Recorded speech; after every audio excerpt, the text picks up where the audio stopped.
আমার gaming life যাত্রা শুরু হয় 2019 সাল। ছোট্ট একটা অ্যান্ড্রয়েড ফোন ছিল।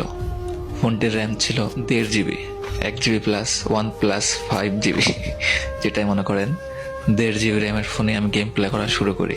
তো সেই ফোনে আমি আমার সাথে যেগুলো ভাইগুলো খেলতো, ভাই ব্রাদার্স খেলতো, সবার ফোনে মোটামুটি ভালো র্যাম ছিল। 2 GB, 3 GB র্যাম, 4 GB পর্যন্ত র্যাম।